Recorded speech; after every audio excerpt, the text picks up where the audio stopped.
जय हिंद साथियों, welcome to success नगरी। आज हम आए नए टॉपिक के साथ, कर्नाटक के युद्ध।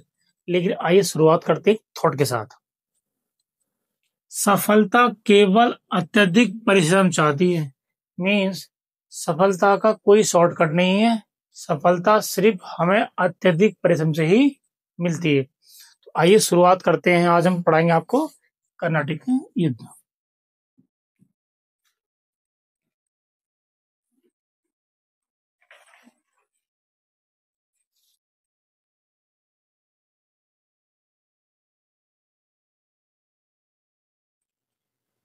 तमिलनाडु के कोरमंडल तट को कर्नाटक का क्षेत्र कहते हैं। क्या कहते हैं मेरे बच्चे? कर्नाटक का क्षेत्र कहते हैं। यहाँ पर पहले मुगल वंश का शासन था। किसका? मुगल वंश का। और मुगल वंश जो शासन करते थे वो करते थे हैदराबाद के निजाम। कौन करते थे बच्चे? हैदराबाद के निजाम, यानी कि निजाम उल मुल्क किया करते थे।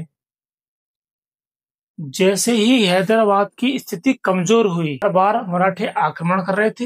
इसी का फायदा उठाता है दोस्त अली। कौन मेरे बच्चे? दोस्त अली। दोस्त अली हैदराबाद से अलग होकर नया राज्य बसाता है, जिसका नाम था बेटा कर्नाटक। और इसकी राजधानी है बेटा आरकोट। क्या है मेरे बच्चे? आरकोट। अधिकतर जो युद्ध थे आरकोट क्षेत्र में लड़े गए थे। आरकोट राजधानी है कर्नाटक की, इसलिए हम कहेंगे मेरे बच्चे कर्नाटक के युद्ध। अब होता क्या है, यहां पर फ्रेंच बैठे थे, यानी कि फ्रांसीसी बैठे थे।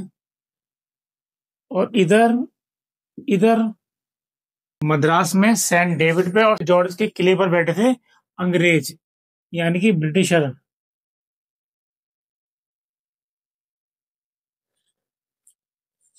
अब जो हमारा फर्स्ट वॉर होगा किसका? कर्नाटक का। उसका जो मेन कारण होगा वो क्या होगा?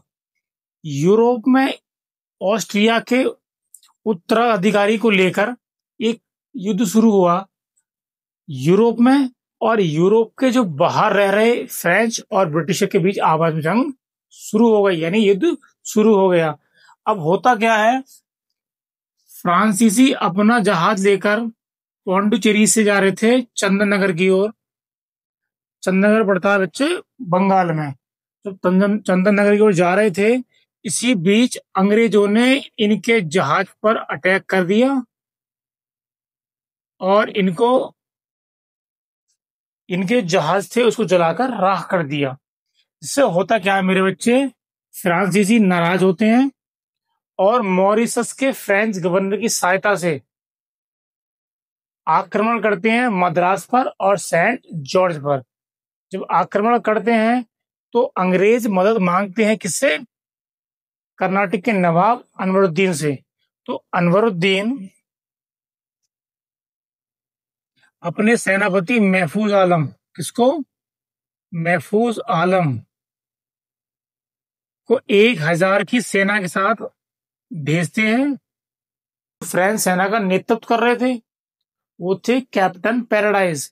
उन्होंने महफूज आलम को अडियार नदी के किनारे हराया, इसलिए इसको कहते हैं बच्चे अडियार नदी का युद्ध। महफूज आलम को और ब्रिटिशर को कैप्टन पैराडाइज ने दौड़ा दौड़ा कर मारा, जिसमें इसके बाद फ्रांसीसियों ने मद्रास और सेंट जॉर्ज के किले पर कब्जा कर लिया।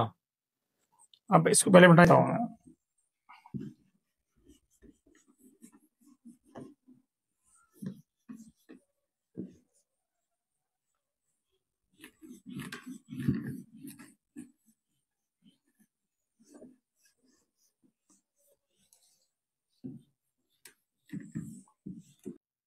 सेंट जॉर्ज किले पर कब्जा कर लिया। इसके बाद क्या होता है, 1948 के आसपास एक संधि होती है, जिसका नाम रखा था एक्स ला सापेल।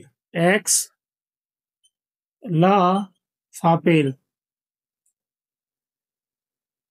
जिसके तहत ऑस्ट्रिया के उत्तराधिकारी का युद्ध समाप्त हो गया। इसी के साथ भारत में हो रहे कर्नाटक युद्ध का भी समापन हो गया। अब इस संधि के तहत ये निश्चित तय होता है कि जो इलाके ब्रिटिशर के फ्रेंच ने रखे हैं वो उनको वापस कर दे, ब्रिटिशर फ्रेंच के इलाकों को उन्हें वापस कर दे। लेकिन बदले में फ्रांसीसियों को कनाडा में एक जगह मिलती है जिसका नाम है मेरे बच्चे क्यूबिक। क्या था बेटे? क्यूबिक नाम की जगह किसको मिलती है? फ्रांसीसियों को मिलती है। इसी के साथ युद्ध समाप्त हो जाता है। इससे यूरोप वाले ये समझ गए थे कि भारतीय जो शासक हैं उनकी स्थिति हमारे सामने अच्छी नहीं है।